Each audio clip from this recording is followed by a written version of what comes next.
You are about to enter the Ghostly Archives.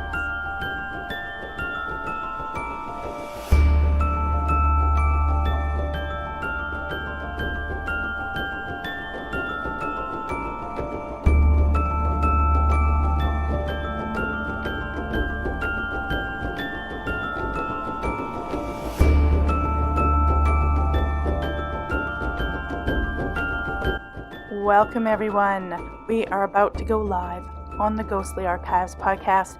I have an amazing guest for you tonight, as usual. While we're waiting for everyone to stream in, you can help the podcast grow by doing a few clicks and giving a little bit of your time.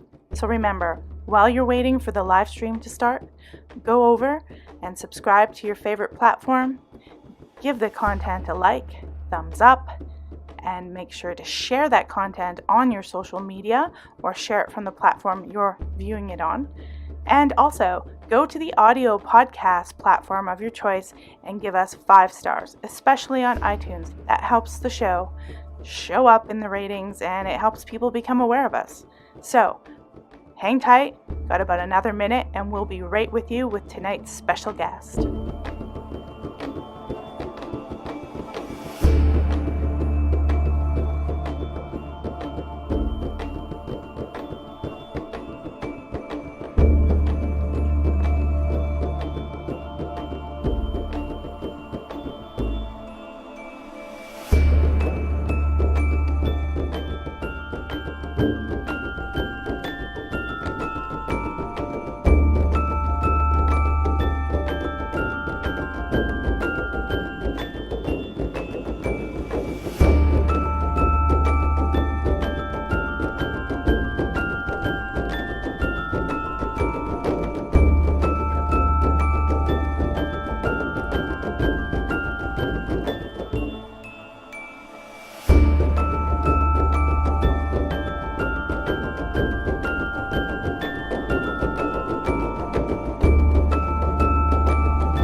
Well, good evening, everybody. Oh, look, my microphone.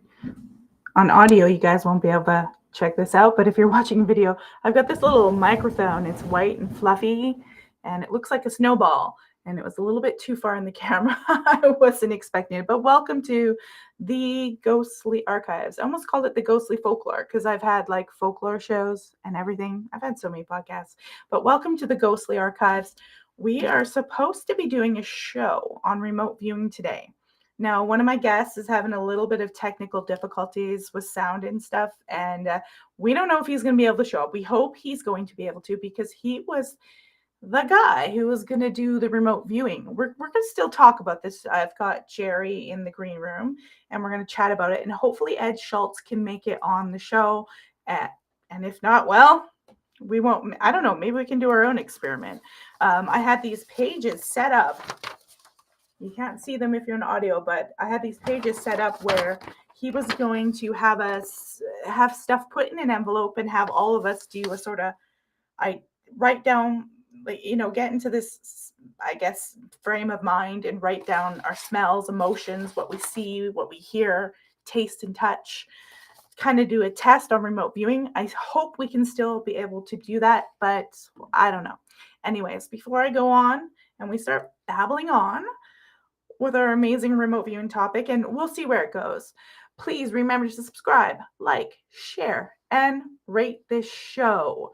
And by rate, I mean the audio podcast. For those of you who are listening to it, 5 stars helps us show up in the iTunes sort of categories and makes people see me more and my guests more. So it's so helpful if you guys can do that. Now, if you don't know, remote viewing is the practice of seeking impressions about a distant or unseen subject, purportedly sensing with the mind. Typically, a remote viewer is expected to give information about an object, event, person, or location that is hidden from physical view and separated at some distance. So I'm going to bring Jerry in, and we'll have a chat, and hopefully our other guests can show up.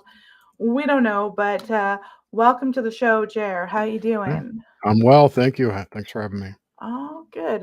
We got to get the chat. We have some people in the chat. Oh, boy. Look at that. Hola. We got Luna Chick. We got Incognito in the room. We got Jonocide. No, we don't have snacks. Green's got snacks. Oh, awesome. Well, so remote view. You told me, Jared, that you did remote viewing. I have. All right. What kind of remote? Apparently, there's a whole bunch of kinds, and I don't really understand it all. So remote viewing is, this is my description of it, projecting your consciousness to a remote location to observe whatever's going on there. Right. And the different types are just, you could sit down and do remote view, on your own. And then there's like the military type, the protocol that they developed, which was controlled remote viewing, CRV. Mm-hmm. This was Project Stargate back in the 60s and 70s, I think. And that's more of where a group of people will determine a target and then assign a moniker to that target. And then that moniker is given to the remote viewing team, and all they have to go off of is that label that's put on the target. And so it's blind. They have no idea. It's double blind rather, because the people who come up with the target have no idea who's doing the RV, and the RVers have no idea where the target came from. They just are tasked with doing this remote viewing based on this target, and it could be anything. It's usually a string of numbers or letters or whatever. It's not like a name or anything, because you don't want to front load people with a thought. If the label was like green dog, you don't want to front load people with that information when they're about to do a remote viewing in the blind. So it's usually, a string of letters or numbers or whatever.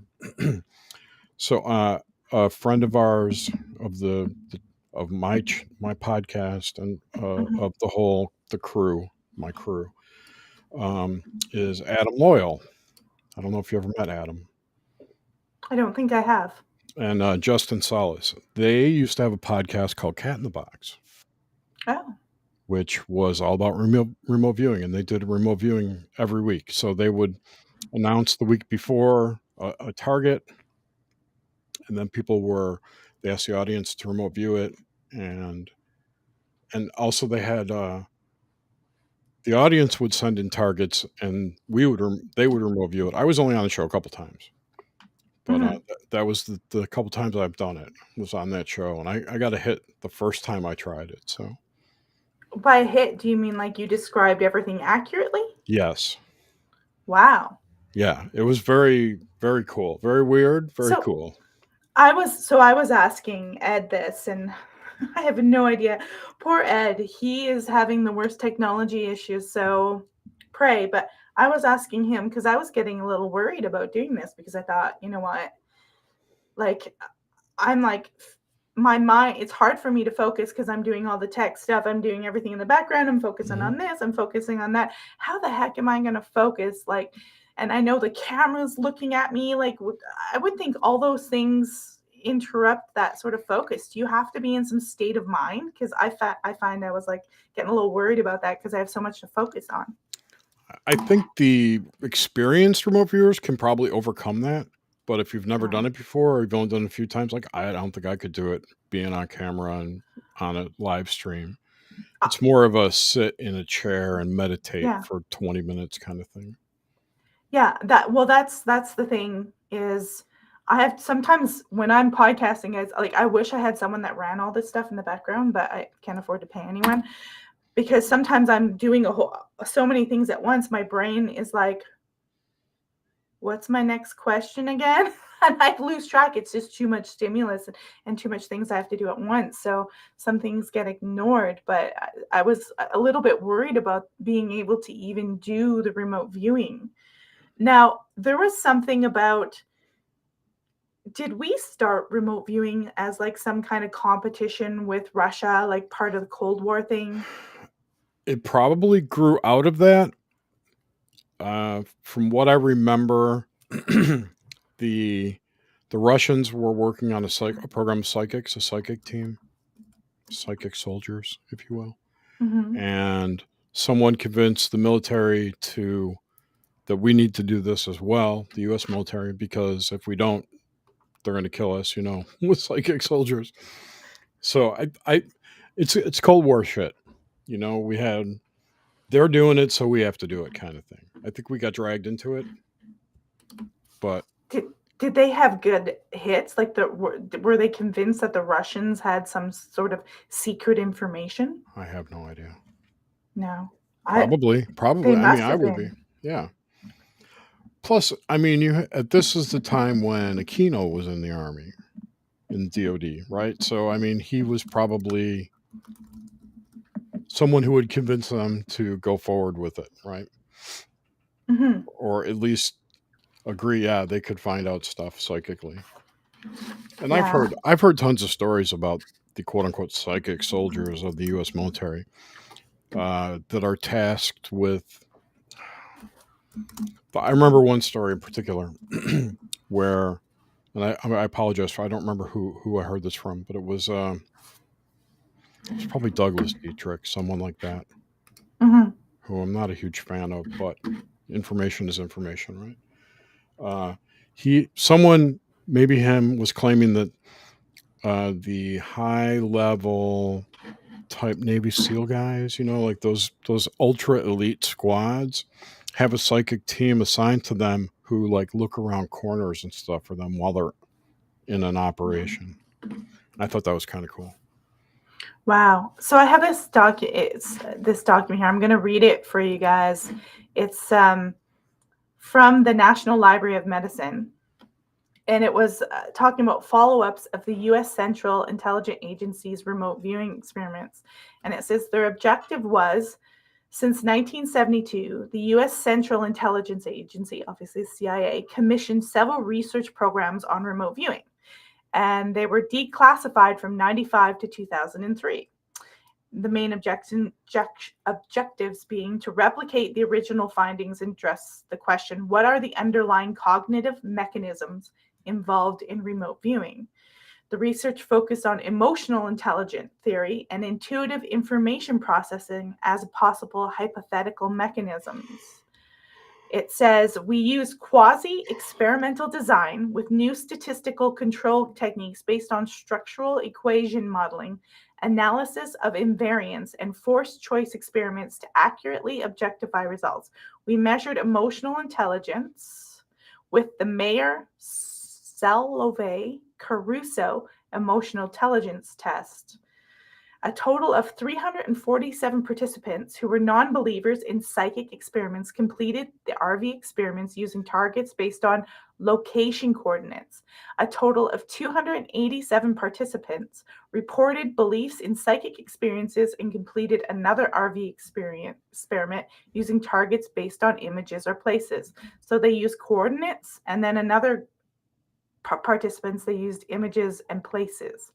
Moreover, we divided the total sample into further subsamples of purpose of replicating the findings and also used different thresholds on standard deviations to test for variation in size effects. The results were non-significant. It's interesting. It says that, but the analysis applied to the second group produced significant RV related effects corresponding to the positive influence. The people who believed had more significant effects. Their hits in the remote viewers experiments were 19.5% predicted from the emotional intelligence test. So there was so apparently the group that believed had better results. more significant results. That's interesting. Makes Their, sense. So, their conclusions was that the emotions perceived during RV sessions may play an important role in the productions of anomalous cognitions. So, wow. So, if you don't have it, there is a certain emotional state. That's what I'm gathering. What about you?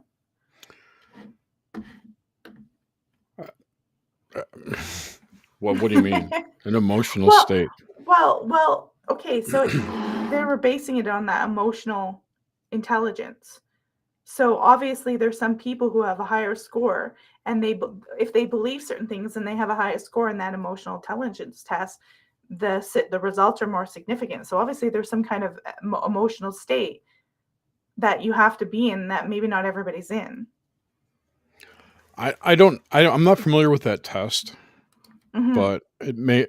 I don't know that it gauges your emotional state as much as your sounds like your empathy level. I Yeah. don't know. I'll have to look at that test because I am not familiar with it.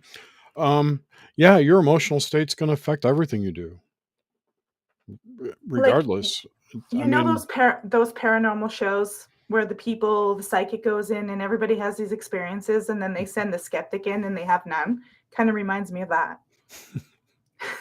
yeah, for real. And then it begs the question, like who's projecting what? Like, are you projecting something out Exactly. and That's creating it? what I I don't think. know. That's one of the things. Like if you watch Ghost Hunters, right? Hmm. Which I used to love. Um, Whenever they get EVPs, it's always what they need, what they want to hear, And I always thought that they were projecting those EVPs out with the answers they want to hear. After they ask a Interesting. question, they're thinking of the answer they want, and then it comes across on the recorder, right? It's probably them. Yeah, there's no doubt. I mean, So it could be what you said. Could be projection. I don't know. it, it's interesting though, because I always thought it might be projection, but there might be this level of thought that some people have naturally where they can pick up on maybe the thoughts of whoever has the envelope. And they might not pick up on everything, but they might pick up on, oh, a square, or oh, Idaho, or I don't know. They might pick up on some things and it might just snap in their mind and they just write it down because they're in a state where they of empathy where they can connect with other human beings better.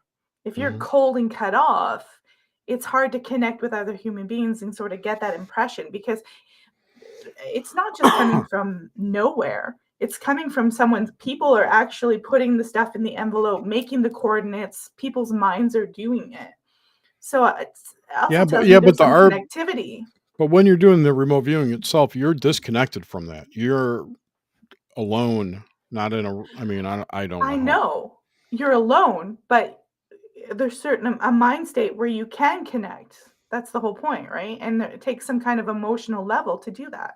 Sure, but you don't know who made that target for you. You don't. So, But that doesn't mean you can't connect with it because there's supposed but to be this that's theory that we're all connected. but you're off mission then. Then you're off mission. Yeah, if your task is to remote view this target Hmm. and you're trying to connect with the person who wrote that target, you're off mission. Okay. That's not the But way it what works. if that's not the way it works? You're actually focusing on the target. Yes, you're talking. I think you're talking more about like psychic ability, like mind reading kind of thing, where you need to connect with someone, right? Probably, but I'm assuming that might be how sometimes it's actually happening rather than the target. I don't think so. You don't think so? I don't think so. Some But people could be doing it unconsciously. there's like That's what no they science, believe. right? Absolutely, it could be. Some people could be doing that. I don't think that's the basis of how this works, though. No, well, and so Jeff Bader, I'm going to answer Jeff's question. He said this is a different type of remote viewing than I was thinking. So we actually had Edd Schultz he's a former priest and exorcist to come on, and I think he was probably doing the kind of remote viewing.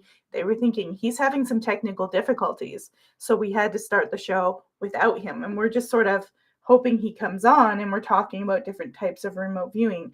What Ed was going to do is he had different envelopes with different images or different shapes and stuff set up, and we were supposed to sort of focus on the target and write down what we thought were in there, whether it's hear, taste, touch, feelings or whatever.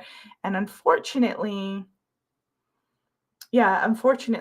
he hasn't been able to get on, and I don't know if he will. So we're kind of winging it. So if you guys have any suggestions or comments about remote viewing, pop them up and we'll have a chat about them. Or if you have any experiments that you're aware of with it, whether it's the military or a private organization or your own personal ones, pop it up in the comments and we can kind of debate on that or have a little talk, because I've never done remote viewing. I had no experience at it. It was supposed to be around this experience that Ed was gonna kind of direct us in, and so we're kind of winging it on our own. And because I wanted to have a show for you guys, I could have canceled it, but I'm not. I don't like canceling at the last minute. I like to have something set up for you guys. So maybe that's why I'm not on target. I'm not a good remote viewer. I'm not on target today. Hey, there's this other thing that I was JTW. Good evening, everyone. Please. Okay. Jerry wants me to make him a mod. Let's see here. I always want to be a mod. That's. You're gonna have to start talking. While I put you as a mod, you're gonna have to start talking. No, it's fine. Yeah. Do you want to do it? Three dot menu next to my name. Make moderator. Okay. I'll go on to the channel. So I wanted to talk about. There's a channel on YouTube. There's probably a couple channels on YouTube. The one I'm thinking of though is Courtney Brown's Farsight Institute, I think is the name of it. They do a lot of remote viewing. He's got a whole team of remote viewers. They have years of content if you want to see what it looks like and how it works. But they also do a monthly forecast every month, like what they foresee in their remote viewing. Mm-hmm. That's their channel on YouTube. What is supposed so the purpose of remote viewing, if they're giving them targets, is probably some sort of, let's figure out some military target. Let's figure out what they're doing over here. You talking about the military? Yeah, I'm going back to the CIA and the government. Obviously, they're giving coordinates. They want to know if the Russians can figure out coordinates. Yeah. Well, it's not like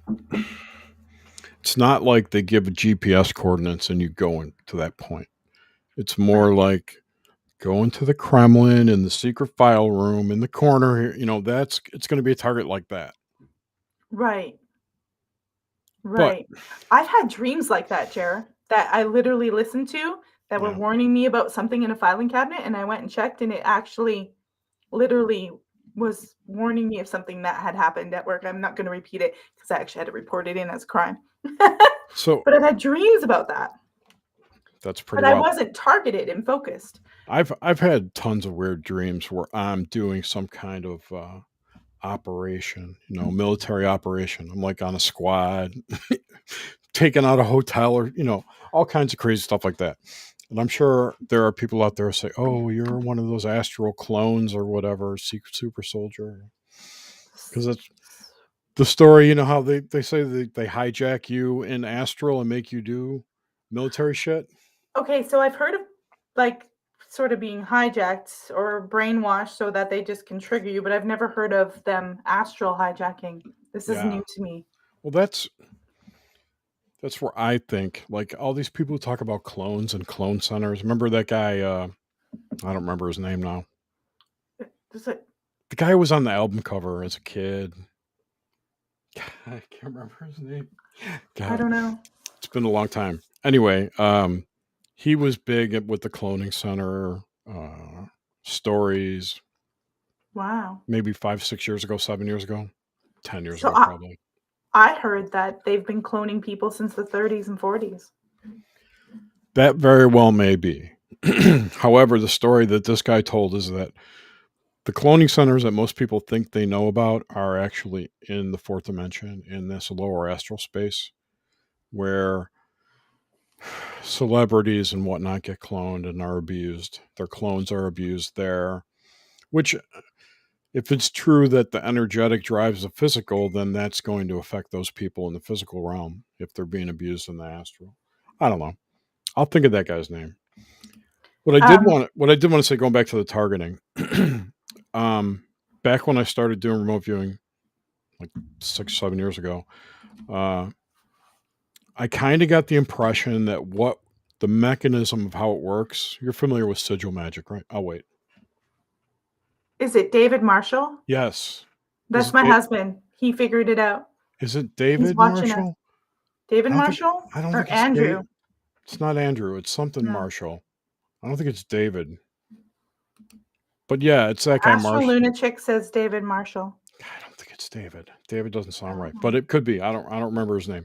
Marshall, Donald Marshall. Yes, that's it. Donald Marshall. Donald Marshall. If you could find, he was on Greg Carwood show once. Oh, was he? Yeah, Oh, it was a excellent. really good interview. Interesting dude. But yeah, he talks about the cloning centers and how they're all in the astral space, in that lower astral space. Anyway, so is there a higher astral the space? lower fourth dimension, the fake astral, because Let's. apparently there is a real astral plane, right? So I've got But Ed showing oh, up. okay. I'm gonna see if we can get him on, guys. Bear with us. This is an experiment. Ed, can you hear Hello. us? Oh my goodness! I can hear you. Did it? Can you hear me? Woohoo! I can hear you. Oh. We've just been babbling about remote viewing. Oh. I could totally be telling everybody lies right now. I'm sorry. I sincerely apologize. Gotta find my glasses for all the trouble here. Never had this much trouble before. There must be a spook somewhere. Someone's trying to who stop doesn't you want me to from. do this. It's the CIA. They're trying to stop us. Nah, I they know. don't. I guess so. They're like, we did that in the 70s. Go away. No kidding. Yeah. All right. Well, There's we were actually just talking about it. There's a movie, by the way, about Project Stargate. It's called The Men Who Stare at Goats. Oh, I've heard it's of a that. parody, actually. It's a parody, parody. yeah, but there is a documentary called Third Eye Spies that Third you Eye can Spies, get on yes. YouTube. Mhm. Yeah, that's really more accurate, I think. I do think have that's this question fine. before we go on with it. Okay. Where was he? Jeff wanted to know if with remote viewing, do you get an image of it in your head? Absolutely. Yeah, I guess we could say that. You could get smells, you can get tastes, you can get visuals, you can get everything. Yeah, remote viewing actually is almost a misnomer. Remote perception is really a better term because as All the you senses. just said, all the senses can be involved. In fact, that's why when I suggested to you beforehand that people get a piece of paper and fold it up into quarters. On one side, if you put, what do I have here? See, hear, taste, and touch. I don't know if that's forward or backward. And the other side, you put smell and emotion, because in addition to those kinds of sensations, you also get feelings: the feeling of happiness, feeling of sadness, feeling of despair. Any of the normal physical sense perception you get, but it's kind of, imagine daydreaming. Okay, it's sort of like a daydream. You see it, but you don't see it. You know it's there. You hear it, but you don't hear it. But you know it's there. That kind of thing. Interesting. Mm. Well, we were just going on in a little bit of a circle. I don't know how you want it to start or what you want it to do with remote viewing, but maybe we could talk about it a little bit, and before we get into actually doing the experiment, sort of go somewhere with because we just touched the surface the last time you were here, Ed. So I kind of wanted to maybe get in more depth. I don't know if Jer had any other questions, but we were talking about how it's kind of started off as it's almost like a U.S. sponsored psychic spying or something like that. That's right. It started with Stanford Research Institute, spilled over when the CIA found out what they were doing there with these experiments. They wanted to be in on it, and then the military wanted to be in on it too. So it was a lot of, now this is the early 70s, and we're still in the Cold War, and there were rumors about the Russians doing all kinds of stuff, trying to do things about psychic spying. So we wanted to be able to do the same thing. And so there was a push. It was so, in a sense, it was a black op. I mean, it was funded by Congress, but it was kept secret until the I think it was the late 70s, around 1979 or so. It was unclassified, but before that, it was a secret project. They were not only using psychics, but they were training people, particularly military personnel, to develop this ability of remote viewing or remote perception. And they had some fantastic results. Unfortunately, now this is one of those things that you never know. They say that the military and Congress and everybody weren't satisfied with the results, so they cut off the funding for the program. But I don't know about that, because some of the results were staggeringly accurate. I mean, like one of them was a downed a fighter somewhere in Africa, I think it was. And there were a number of people, probably Ingo Swann was one of them. Pat Price may have been another. These were kind of professional psychics, but they were doing the remote viewing, and they were actually able to pinpoint the location of this fighter jet. And they also pinpointed the location of, I think it was a general who had been taken hostage, all sorts of other things like that. Didn't Ingo Swann remote view the moon once and saw aliens? Mars, Jupiter, Venus. Yep. I think he went all over the universe. Yeah. I remember. And of course, go ahead. No, I was going to say, I remember the story where he talks about it, and they saw him. They noticed, they felt his presence and kicked him out. Mm-hmm. If I remember the story. Yeah, one of the problems, unfortunately, with something like remote viewing is sort of one of the good things, and one of the inherent problems is with something like, if I have, like, for instance, I have 12 envelopes with me that have photographs. This is for the experiment. If I ask people to remote view one of those targets, they can get verification. I can show them the photograph, and they'll know whether they hit or miss. When you try to remote view something like Mars or Venus or Jupiter, it's very hard to verify that what you're seeing is accurate, because we don't have people on Mars who can go and take a look to see, go to a particular location, right, to see it. So verification is always a very important element. If you can verify it, then okay. Because some people even remote view the future. Some people remote view ancient relics that archaeologists are looking for, things like that. That you can verify, because you can dig for the relic in the location that the viewer says it is, and if it's not there, it's not a hit. But if it is there, wow,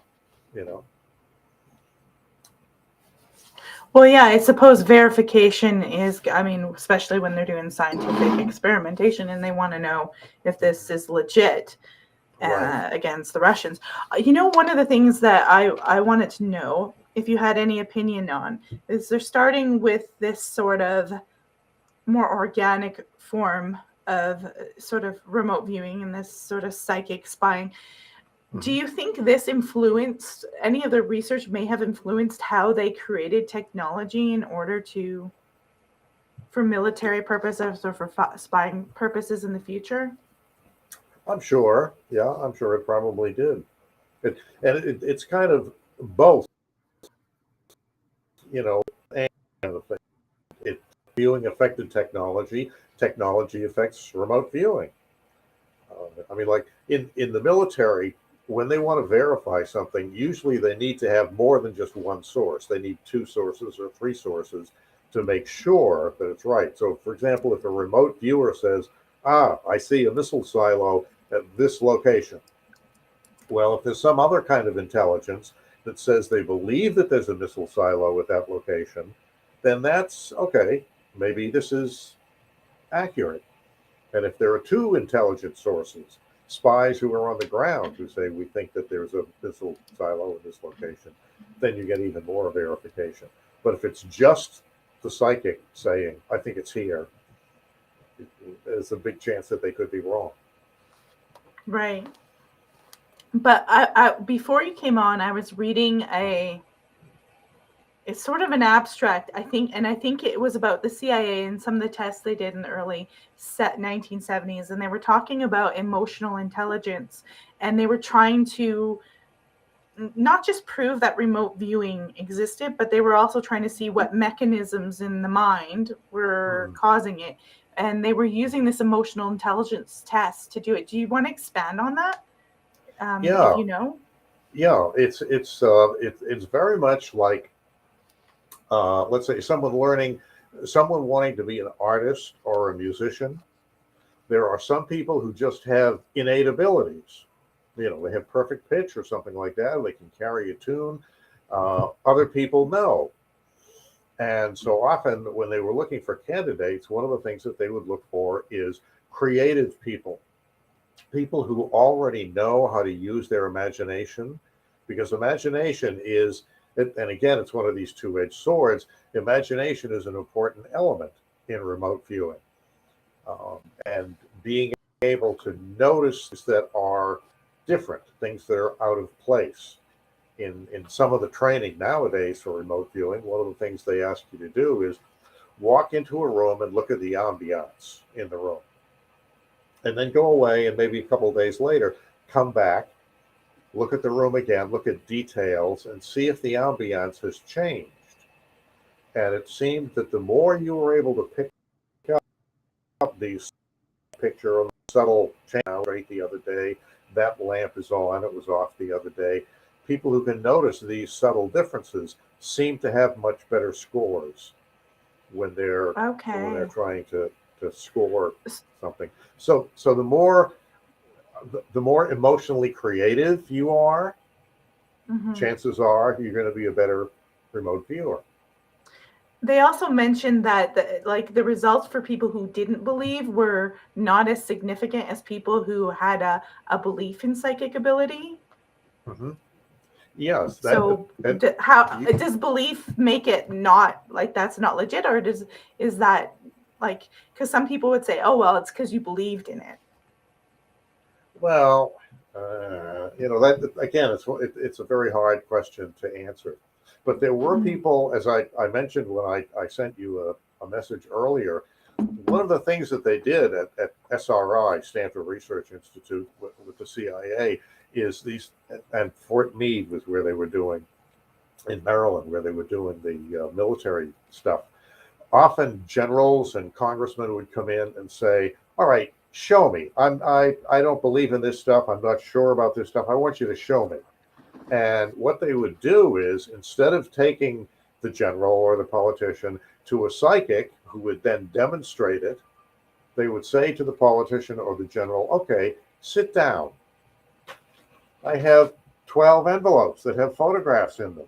I'm going to pick one, and I'm going to give you a number for that target. And I want you to just write down on a piece of paper anything that comes into your head, any thoughts, feelings, sensations, all that sort of stuff. And they would do it, and often they would have tremendous success. They'd never done it before. They didn't think that they were psychic. Maybe they didn't believe in the psychic, but they were able to do it. So that began to convince them. Interesting. So belief is always a very important element, although it's not necessarily an essential element. I think belief enhances the ability to do it. Right. Okay. So if you Any believe, you're questions, probably Cher? What? I said, you got any questions? No, I To expand on that? I agree 1,000%. And belief will enhance your success Mhm. with anything. I wonder if that's Pretty like much law is- of attract. I wonder if that's like law of attraction. Yes, You know? yeah, you could Sort say of. that. There, a lot of these things are, the mechanics are sort of basically the same, but we use different vocabulary to explain them Right. depending on what our background happens to be. I mean, remote viewing years ago was called clairvoyance or clairsentience, clairaudience, things like that. We just changed the terms depending on our newer experiences, I guess. Right. So, and I was also reading about, like, because you're in the state of mind, I was reading about a bunch of yoga practitioners that were able to, like, I don't know if they were using yoga practitioners, but there was this stuff online I was reading about yoga practitioners able to do remote viewing really well. Mhm. I don't know if you've ever, I don't know, maybe we should all be taking up yoga, huh?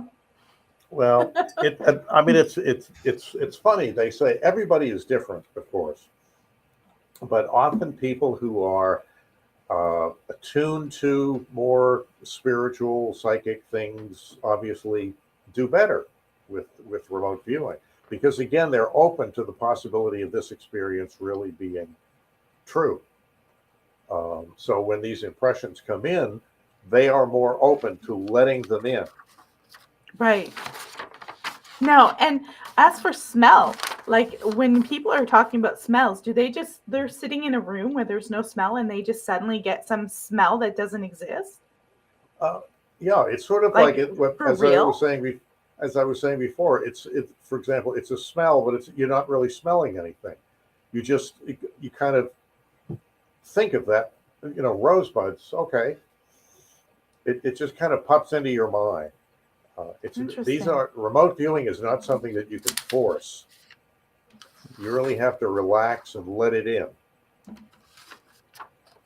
That's why when when we had a little sort of conversation before, Melissa, you asked if there was some kind of mental preparation that you needed. And the basic answer is no. I mean, just relax and let it happen. Well, you That, know why I asked that is because it's really hard for me to even focus on all my questions because I'm doing so many things behind the scenes while I interview people. I have a whole bunch of different screens up and I'm going, oh God, how am I going to focus and do that while I'm running a podcast? Right. That's exactly why I asked that question. Yeah. Well, you just take a deep breath and relax. And if you want to, you can close your eyes. You don't need to close your eyes for remote viewing. For some people, it helps. For some people, it doesn't help. Right. Well, and I was talking, people Whatever's were talking about dreams and me having a dream and seeing the same thing. Is it different when you're dreaming, or are you remote viewing and dreaming, or can you do it in some kind of astral plane? Remote viewing is a lot like a dream. Right. Yeah. But because in a dream, I mean, you know it's not real, right. but it's you're experiencing it. Because I've had makes dreams, sense. like when I was at work and there was a whole bunch of problems, I had a dream, and in the dream, I was sitting at the office desk at work, and in the dream, they said, go look in the filing cabinet, and they're pointing to the exact filing cabinet. And then I woke up and I thought, well, that's really quite ridiculous. Stupid dream. And then I was at work a couple of weeks later and I was sitting in the exact same situation. I looked over to the left and the voice came again, go look in the filing cabinet. And of course I opened it up and I went through files, and I eventually discovered that the person above me was, doing identity theft, breaking into my stuff, frauding the paperwork, stealing out, and she was hiding all the paperwork. And I started meticulously going through it, and I had to file a complaint. And I had no idea that was going on, but I had a dream about it that told me to do it. to go look in that filing Bingo. cabinet, and it echoed forward about 2 weeks later, like, hey, go, do, look. Yeah. I'm like, is that the same? Because it was totally like I wasn't trying. Or was I picking up from something that's in the environment that I didn't know? It could be. It could be any number of those. It could be a combination of all sorts of things. Maybe you overheard something. Maybe no. Maybe you psychically overheard something or oversaw something. Yeah. Well, I was suspicious of her, but not about that. Like I was just didn't like her, and I was suspicious about her. I didn't have any idea she was doing that exact thing. Yeah, so it was really interesting. Well, it works and it worked happens. in that dream. That's great. Yeah. Yeah. It worked. So have you ever? Go ahead, Jer. Go ahead, Jer. No, I was going to say, have you ever? Have you ever like sat down to take a nap or whatever and close your eyes and you immediately get visuals of something, like another place? Like this happens to me like almost every time I fall asleep or when I lay down, that I can get into that dream state right away, but it's not dream. You're still awake, but you're seeing things.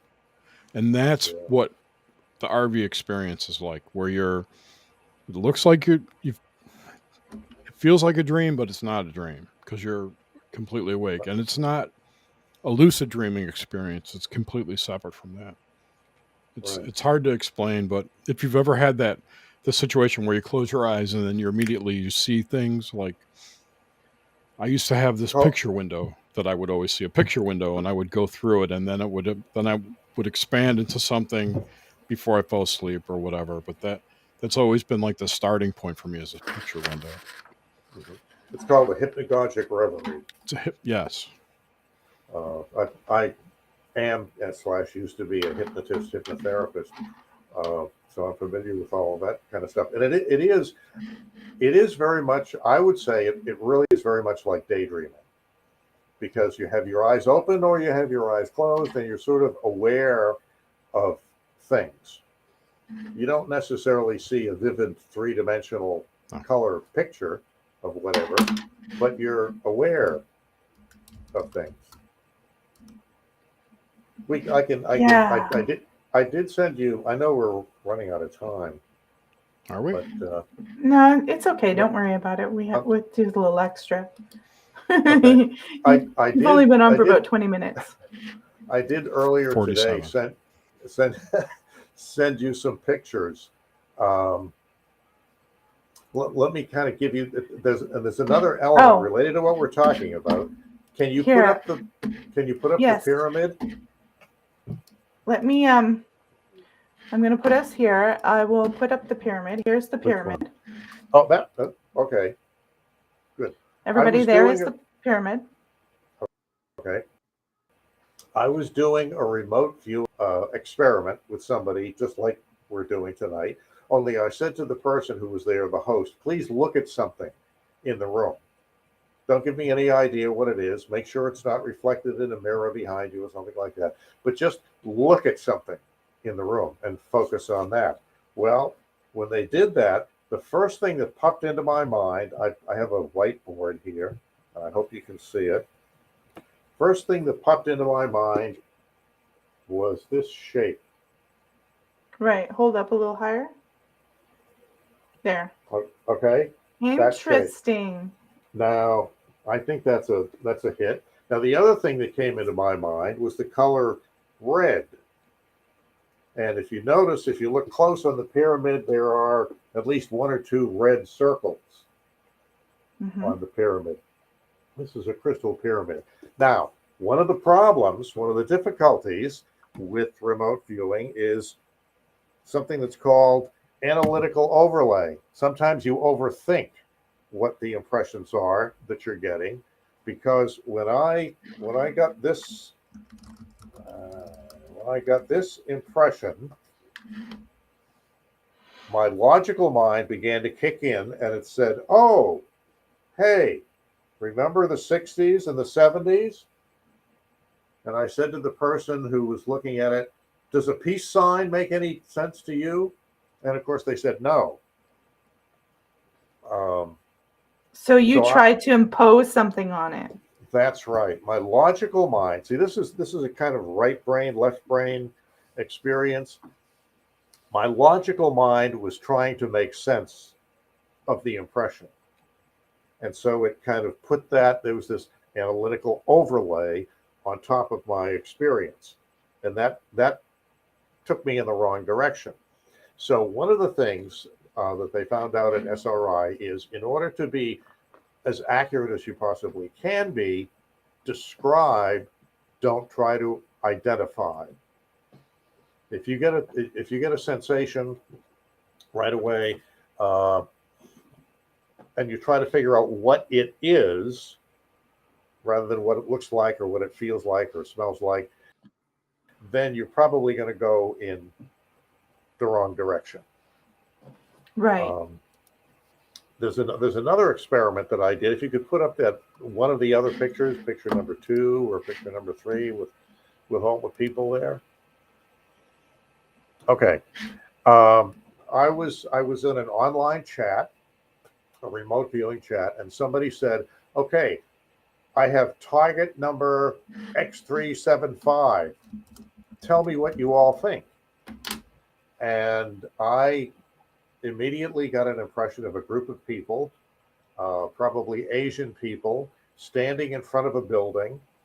And I said, I thought a lot of them were holding something in their hands that looked like maybe a balloon. And maybe the balloons were red and white striped. Now, if you look at the picture closely, I think this is the one, you can see, first of all, it is a group of people. They are Asian people. And although they're not holding balloons, some of them are holding candles.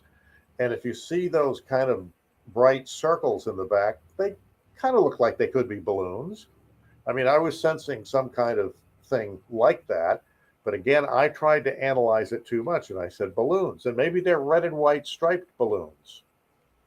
Well, they weren't red and white striped balloons, but there were red and white stripes behind them.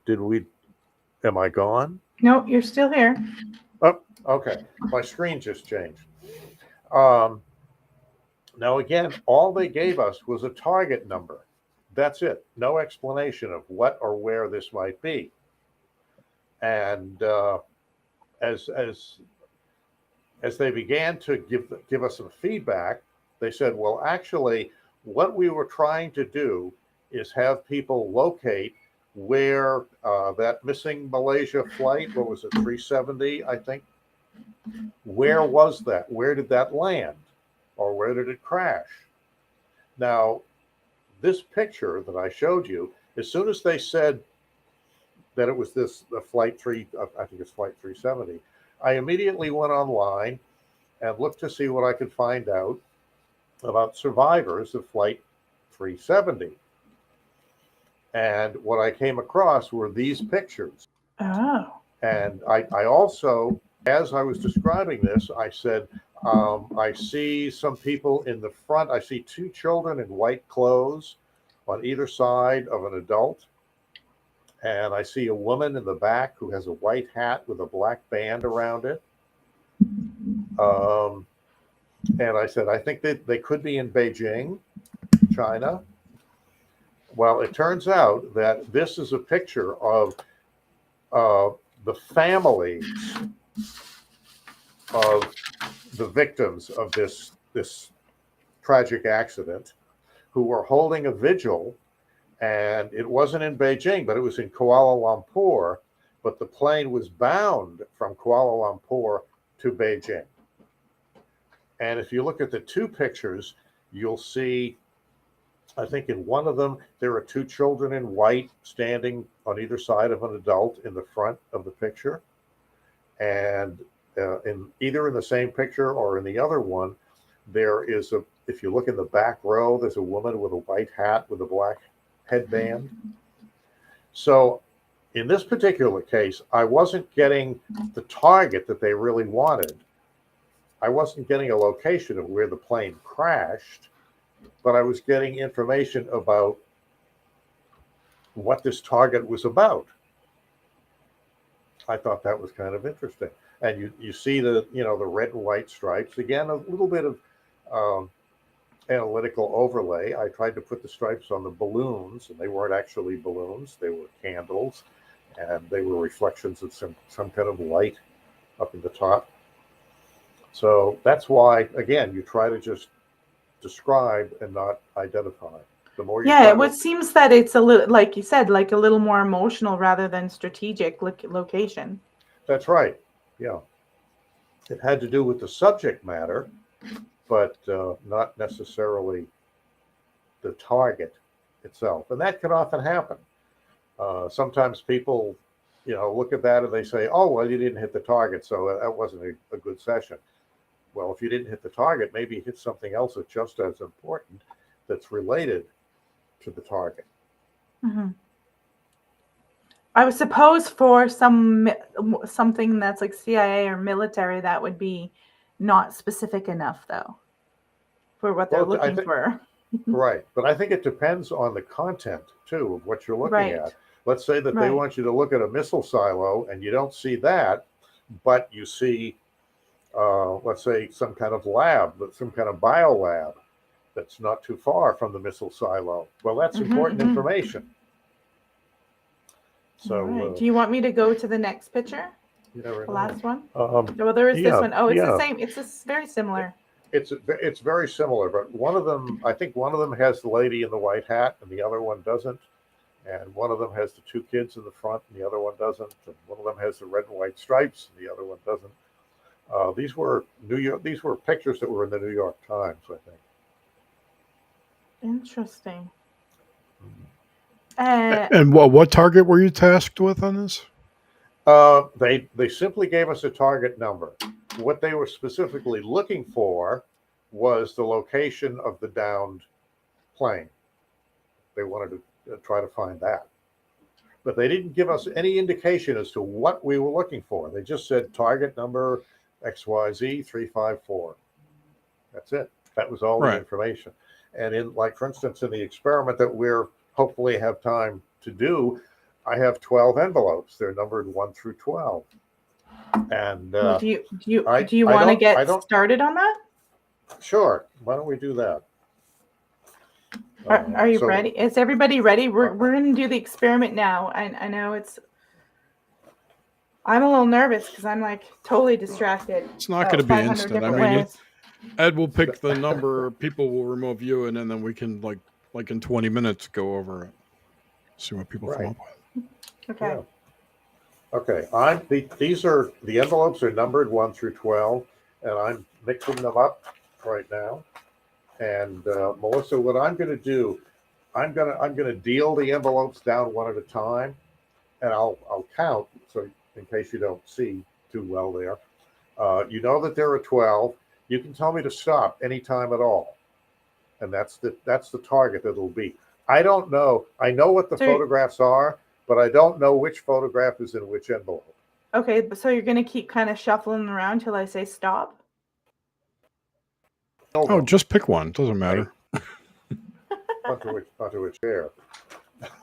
Well, I want to make sure that this is random. I don't want people to think that I got somehow you. or another I'm cheating, because I am a magician too. But this has nothing to do with magic or mentalism.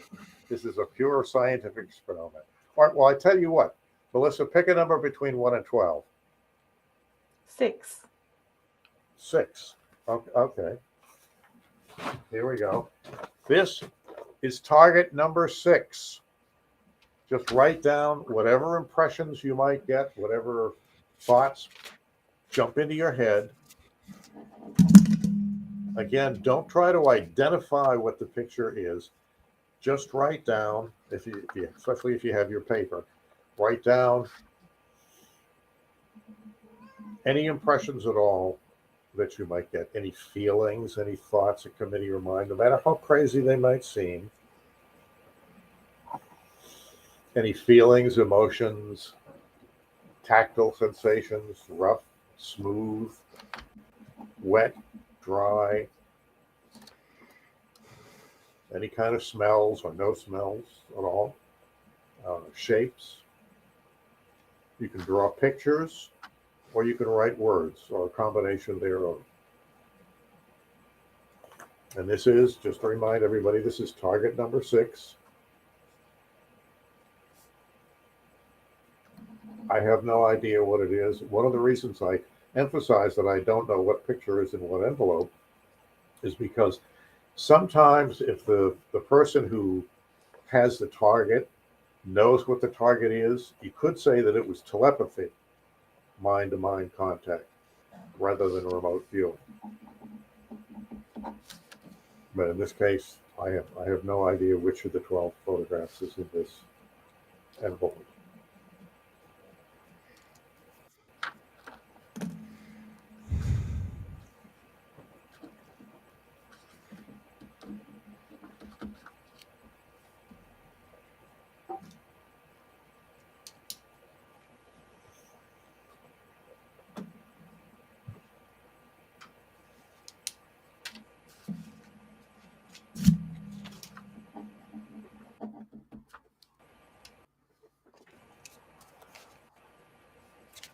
I got mine. And remember, there's no pressure. I mean, you're not going to win $1 million if you get the right answer. There are no winners. There are no winners. That's right. Everybody gets a participation trophy. Everybody's a winner. Okay. Well, I wrote down some words. I have no idea. Okay, Could just be making it up. that's That's what I fine. got. That's part of it work. Now for some reason on my screen I can only see me, and I can see a thing that says private chat. Oh, we're all here. That's weird. Okay, Yeah, Yeah. everybody's I'm gonna- showing up on my screen. I'm going to see if I can get rid of this private chat thing. Oh, yep. Okay. Everybody's back. Here's what I got. Okay, let me see. I'm hard of seeing. What could you describe that to So me? trees, for the imagery that came up: trees, forest, greenery, garden, sunny, woods, dirt path. And then Okay, Hmm. Melissa. Well, I just I got circle. I don't know. I wrote the word fast down somewhere, but I don't know what that means. And under sound, I put scream, loud then silent, and a soft touch, and putrid smell and fear under emotion. And those are just words that came to me. And I just had this circular shape, so I didn't want to interpret that as anything. Okay. Are you ready to see the picture? Yeah. Okay. Let's see what the picture is. Ah, okay. They're like, who's that? I would have to say that I didn't hear anything in most of what the two of you gave me. Yeah. That would be, that I would consider a hit. So we're not very good. Okay, well, again, sometimes it works perfectly, sometimes it works a little bit, sometimes it doesn't work at all. That doesn't mean it wouldn't. We can do the picture that I have here is a picture that was taken in about 1975. It's a picture of me interviewing the actress Sandy Duncan backstage when she was playing Peter Pan. Interesting. Anything that either of you see or in whatever you have that you can relate to? I said circle, but I think it'd be pushing it to say that the faces were circles. Well, yeah, and I saw the imagery I got was opposing things that I thought were trees. I just got a round circle. Okay. So I had two two trees written there. So I don't know. Two trees. Okay, two people. That's not bad. We'll give you some points for that. And interesting. I put the emotion fear. I don't know. Were you nervous? Fear. Well, I was a little bit nervous, but I wasn't really afraid. I don't know. Maybe Sandy Duncan was afraid of me. I don't know. But that's the picture. Jared did good. Did she have her glass eye then? That's the circle. I was seeing the glass eye. Glass eye. There you go. Okay. All right. Real quickly, let's try another one. Oh. Give me another number other than 6. Jared, between 1 you and can 12. pick, Jared. I had 3 in my head all day. 3. And maybe Three. that's a tree picture. Maybe. Oh, I don't see a 3 in it. What happened? 8. 9, 8. 10, 2, 11, 12. What did I leave some of them somewhere? Well, let's do it this way because I can't find a 3. I must have left some of the pile somewhere. I'm just going to pick one here. All right. This is target number 2. Target number 2. Again, whatever just pops into your mind. Usually the first impressions are the most accurate. And the ones that are the strongest are accurate. Target number 2. It'd be interesting later to see if anybody who's out there watching got impressions that would match Sandy and me.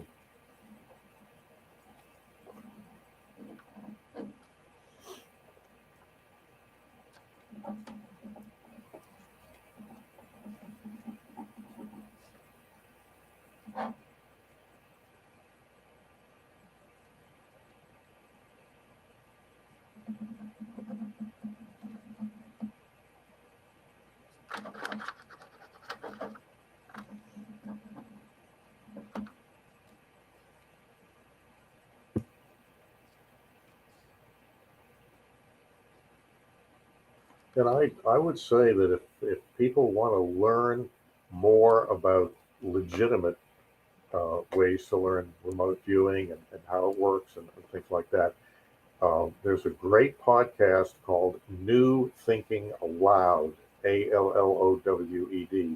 The host is Jeffrey Mishlove, and he interviews people like Russell Targ, who was in on the original CIA Project Stargate, Ed McGonigal, Ed May. These are all legitimate people who were involved in those early stages of the remote viewing experiments. They're not, people who say, "Oh, I've learned what I learned from ascended spiritual masters." Well, who the ascended spiritual masters are, but we know who Ingo Swann is, and we know who Russell Targ, Harold Putoff. And if you want a really good book about it, I would say that the groundbreaking book is Mind Reach by Russell Targ and Harold Putoff. They were physicists, laser specialists, who were the ones who all right, everybody, place your bets. What about Dick Algeier? What about Dick Algeier? Yeah. Who? Dick Algeier. Sorry, I don't know that name. Oh. That doesn't mean anything. He could be somebody important, but I just don't know the name. All right. I didn't get a lot. What do we have? I just put like a red fox by fire smoke, smelling fire smoke, and something wet. That's all I could get. It's water. Okay. I got water too. What is it? You got water too. Okay. It's either a car or a boat or the top of a barn, or I'm not sure what I saw. Somebody else said a green car. I had black. Well, okay. Black might be good. Water. We'll talk about water in a minute. It's actually a picture of Mickey Mouse as the sorcerer's apprentice. That's really red because I had like red. So there was a fox wearing something red, so that's really weird. Okay, and you did say a fox, which is an animal, and he's a mouse. But it's not Mickey Mouse. But it had something red on it. Still, that's really weird. Yeah, he has a. And I had fire or smoke, like something. So that's okay. Sparkles. All that sparkles. Now the water, the reason I say water you might get some points for the water is that The sorcerer. this is from Fantasia, the right, Sorcerer's with all Apprentice. the mops and the water and yep. That's Yeah. right. There you go. So that may be Oh something. my god, that's so funny. It's related. It's not necessarily in the target, but it's a part of the content, in a sense, of the target. So It's really weird because I drew this. I don't know if anyone can see. You can't. My light's shining on it too much. But I drew this weird, like the shape. It was almost triangular. I couldn't get what I was doing, so I don't know if I just wasn't focused enough. But it was wearing red, and I put fox.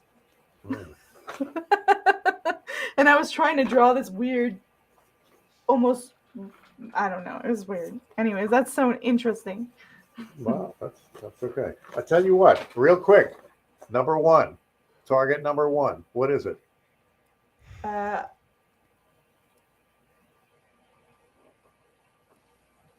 Rocket ship. There, we'll go with that.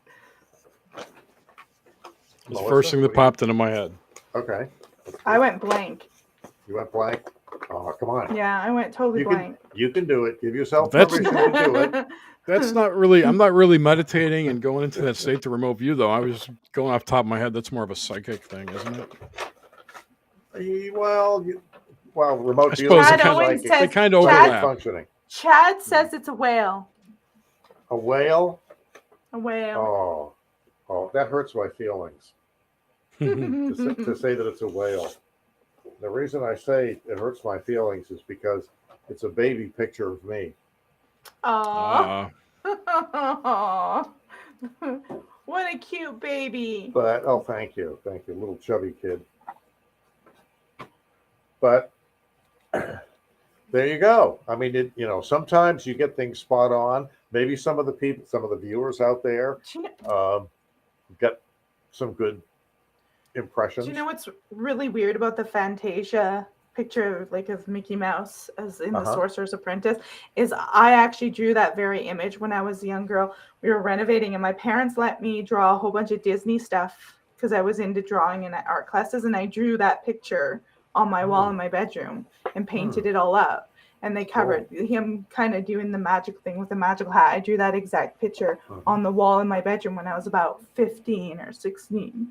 Because I was practicing my artwork, and they let me because they were going to renovate it anyways and knock it down. So it's interesting. Maybe there was something of a psychic link there. Who knows? Yeah, I'm like, but I said fox. I didn't say mouse. That's okay. That's okay. That's close. At least in there, I would say the important thing is that you've got an animal rather than a person or a building or a rocket ship. Or a boat. But actually, whoa, hold on. Rocket ship. It was a fox wearing red. Look at that hat. Yeah, I know. That hat. I know. That's it's a rocket tangentially ship. related. I agree. It's a good first impression. All right, so I would say too, just before we finish up this segment, for people who are watching the replay, just because it's not live, they can do it too. Right. Because one of the things that often is important, I think, when you're dealing with psychic functioning and things like that, is time and space often don't make a lot of sense. I mean, we can remote view the past, we can remote view the present, or you can view 50 feet away, you can remote view 50,000 feet away. So just because people are watching a replay doesn't mean they cannot do these remote viewing experiments. I wonder if we can remote view the past and we're like time traveling. Change something. That could be. Think about the movie Somewhere in Time. I don't There's know if I've seen that. the whole science or practice of QHHT relies on that quantum, whatever, that retro causality thing. If you can heal something in the past, you can fix your emotional state today. The quantum healing, I forget what it's called. It's QHHT is what the acronym is. It was Dolores Cannon was the I think Yes. original person who came up with that. I'm not but familiar with that myself. But, you probably don't want to be. okay. Is it convoluted like her books? Sort of. I mean, it's, I don't know. I don't want to call it quackery, but it's quackery. Yeah, it's important. It's important too. Speaking of that kind of thing, that if you want to investigate remote viewing, first of all, I would say ask yourself why. Why are you interested in remote viewing? Right. If you can learn to remote view, what do you want to do with that? Do you want to become a super psychic who makes billions of dollars helping police departments and things like that find missing children? Do you want to do it just because it's fun? It's a parlor game? Because there are kind of consequences to learning how to do something like this. And one of them is people often who never thought they could do it discover they can, and then there's a sense of responsibility. With great power comes great responsibility. I know now I can do this. Wow. What am I going to use this for? What am I going to do with this ability that I now realize that I have? Well, that's why I'm questioning the government. Mm-hmm. Because I don't believe, I believe they would not have that same necessary outlook on it. Yeah. I think they're still doing it myself. I mean, why wouldn't they if they had a certain amount of success? They never, don't get me into all that kind of stuff. That's another show. Well, So yeah, it's a whole. Go ahead, Jerry. I just wanted to throw in about the QHHT. You said you were a hypnotist, right? That's right. So this is a form of the QHHT process is a form of hypnosis, but goes into like a past life regression Right. thing. So, it's as reliable as hypnosis is at that point. She And and Dolores Canning, she goes into this deep somatic level, she says. And I've done the past life regression, and it was really interesting. I'm not going to talk about it right here, but there were some fascinating things that I discovered in it that I actually think were real and relevant to this life. Maybe it wasn't a past life. Maybe it was me just putting it in different references from this life. But it was seriously, it was helpful. I'll just put it that way. There's a woman on YouTube, a doctor. Name's I forget her first name. COE is her last name, Co, and she does QHHT sessions. She actually what she does though is she gets people into hypnotic trance or state, and then attempts to talk to their quote unquote higher selves. Or have a conversation with their higher self. So that's her interesting stuff to listen to. I don't know. Do you believe in a higher self, Ed? Let me back up and say I have a lot of thoughts and ideas and feelings about past life regression and that sort of thing. That's a whole nother show. It is. Because as I said, I did take training in past life regression. And I have done past life regression experiments, shall we say. I never used past life regression therapy because of my thoughts and feelings about past life regression and past lives. And so I when you say, do I believe in a higher self, I guess that depends on the definition of higher self. I mean, I think we all are a combination of body, mind, and spirit. Certainly, we have a spirit, we have a soul, maybe soul. No, I guess it would depend on the definition. If you said to me, "Do you believe in a higher self?" and this is what I mean when I say a higher self, then I could give you a more definite yes or no. So I always saw a higher self as almost like someone who's almost like a guardian angel who's watching out for you. Well, why wouldn't that be? Why wouldn't that just be your guardian angel, or why wouldn't that just be your guides, or why wouldn't that just be? I think, or maybe it's just your higher intuition. Yeah, I don't know. I tend to when people talk about spirit guides and things like that, I kind of cringe. A little bit because I was being facetious, but I mean I cringe too. I don't buy any of that junk. Yeah, And a lot of it gets down to what we talked about earlier, verification. Because something appears to you or whatever and says, I'm your higher self or your guardian angel or your spiritual master, how do you know? How are you going to verify that? No, you can't. Let me see your credentials. Where's your vaccine card, Mr. Demon? Right. What university did you graduate from? Where did you get your PhD? You know, what makes you an ascended spiritual master or whatever? So Who what if knows? somebody is experiencing something like that and hearing a voice and I mean, how would you get you're not going to get a credential from something that's non-tangible. That's right. It's That's right. it's non-tangible. And that's the problem. I mean, if you want to get into the whole spiritual thing, it could be an angel, it could be a demon. Quote, demons often come in the guise of angels. Lucifer What's was the angel of difference light. though? What's the difference between the two? Well, I guess the difference is their motivation and their nature. Yeah. You know, it seems to me angels are there for your benefit. Yes. Demons are not there for your benefit. They're there for their benefit. That's right. That's right. Mm-hmm. Everything is demons. Wow. .com. Everythingisdemons.com. That is isn't that your URL? That's my website. Oh, Everythingisdemons.com. Everythingisdemons.com. I'll definitely check it out. I don't believe that. It's just a catchphrase. It's a catchphrase. I think From I was Soraya, on a podcast. Yeah, it's from I was your on show. Soraya Adscast show, and I was on a show where we were like, everything is demons, and it was a joke.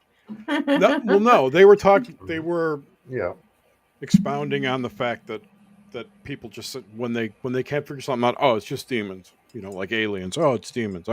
Everything equates to demons, and that show was about that topic. It was a good show too.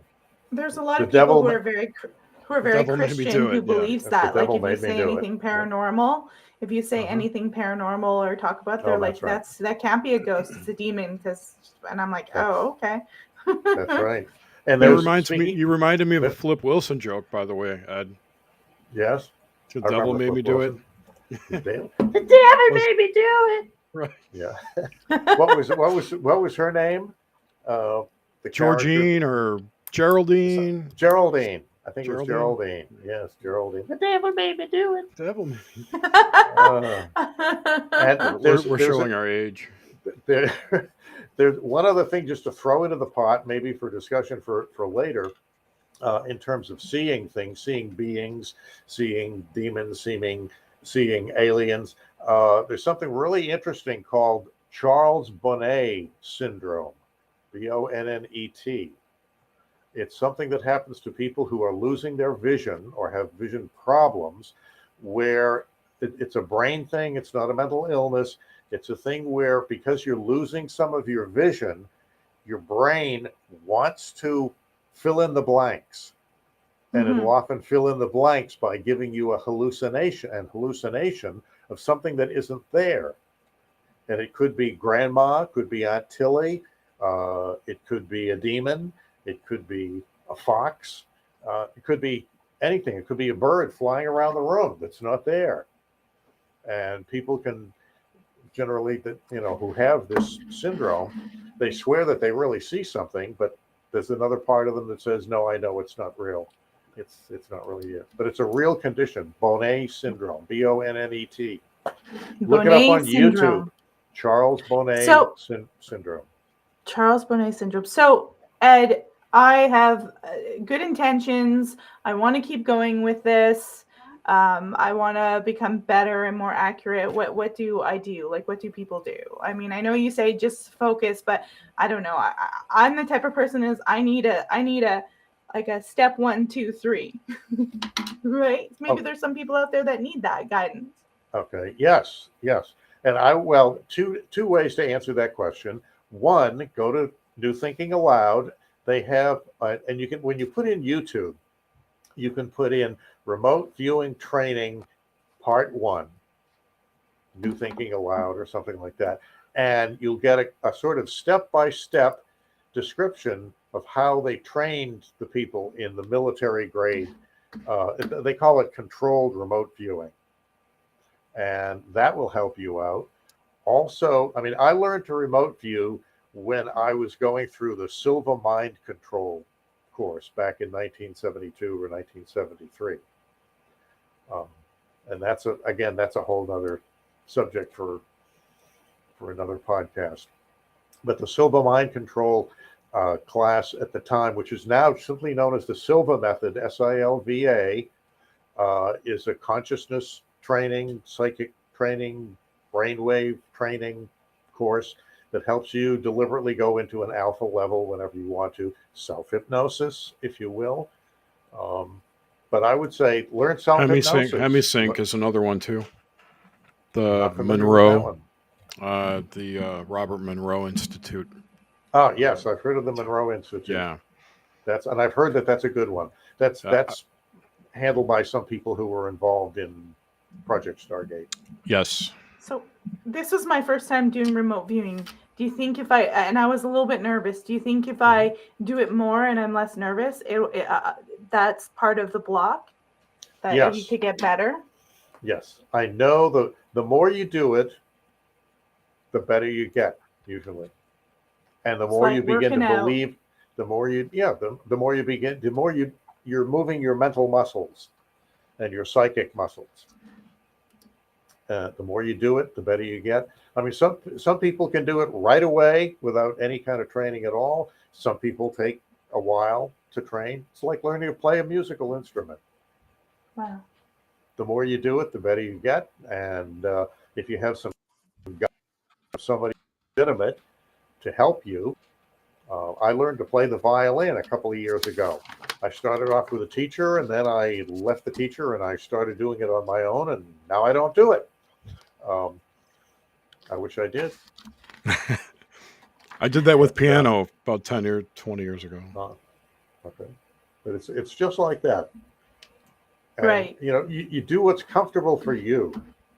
I looked up some remote viewing training on YouTube, and there was one that I came across that gave the whole part one or whatever was all this metaphysical jargon with consciousness and blah, blah, blah, all the universe is this. Well, you don't need all that stuff. You just do it. I think that's one of the pieces of advice that some of the real pros say is just do it. Do it with, have somebody else. Yeah. Have a friend jump in the car and drive a couple of miles away and stand someplace and look at the scenery. And meanwhile, you're back at the house and you start drawing pictures and getting things and whatever, and then have them take a couple of pictures, or you go to the location later on and see, and you'll be amazed. The more you do it, the better you get.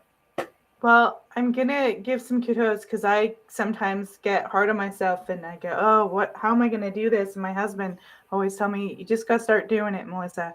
Just got to start doing it and stop worrying about perfection. So my husband's right. And when I know a lot of women won't admit when their husband's right, but I will always admit when my husband's right. In this case, I would say he is. Yes.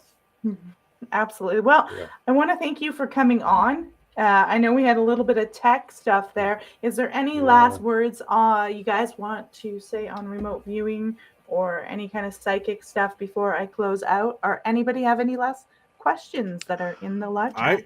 I actually have a theory about how remote viewing works that I'd like to throw to Ed here. Okay. You're familiar with sigil magic? No. I know Melissa, not by that Melissa name, at least. Where you take an intention and you make a symbol out of it and then put energy into that intention and throw it out to the universe. It's chaos magic. It's more new. It's newer stuff. Okay. So what my thinking on how CRV works is that the target identifier that you're given is actually a sigil, and it's the intention and the target itself and the energy. I'm sorry, the target itself is imbued into the identifier, the target number, by the person who's designing the experiment or the targeter. And however sigil magic works is the same way that CRV works, because it's the intention and the target are imbued into that label, that target ID, that is then given to the viewer, and that's how the connection is made. That was kind of my initial thought on how all this kind of worked. Okay, I can see that. Yeah, I can see that. Yeah, but it's my theory. okay. That's all I got. I told someone in chat I would talk about it. That's all. Yeah. I would simply say that when you're exploring the psychic realm, tread carefully. Yes. You know, don't believe everything that you hear, but don't disbelieve everything that you hear. And you know, keep yourself. I always try to come at things from a number of different perspectives. I studied psychology, I studied philosophy, I studied theology. I'm a magician, I'm a hypnotist. I put all of those together whenever I'm, you know, looking into the paranormal in any way. When you come from just one point of view, then you're going to be in trouble, probably, because who knows? One of the things I learned from philosophy is that if anybody says this is the absolute truth, it probably isn't. In fact, I would say it's true that it's not true. That's why I cringe when some of these commentators on TV say, you know, somebody will say something absolutely true. Well, I don't know. There are those who say that the ocean is blue. You look at the ocean, hey, it's blue. But go out into the ocean, take a clear glass, scoop up some ocean. Now look at it. It's not blue. It doesn't have any color. The ocean appears to be blue because of light waves and all that kind of stuff, but it's not blue. Look up in the sky. The sky is blue. No, it's not blue. Take a scoop of the sky. Do you see any color? No. It all has to do with light waves and things like that. So what appears to be is not always what it really is. Does that make sense? Yes.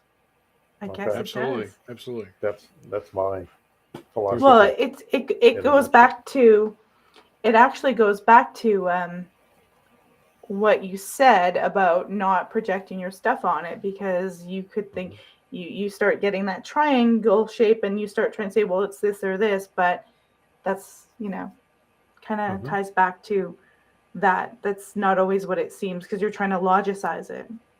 That's right. You're trying to, this is not, we're not saying this in a pejorative way, but you're trying to project onto it your experience. And I mean, that's a natural thing to do.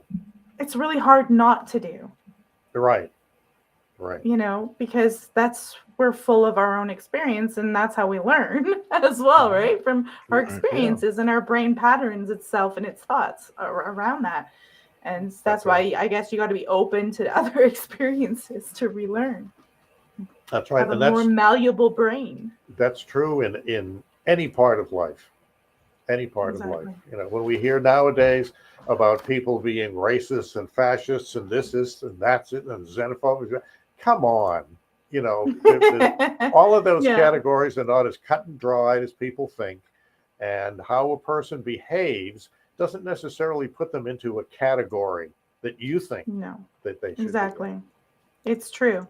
Well, guys, I want to thank you for coming on. Hold on. I'm going to put you guys both into the green room, and I'll be right there. I'm going to tie this show up.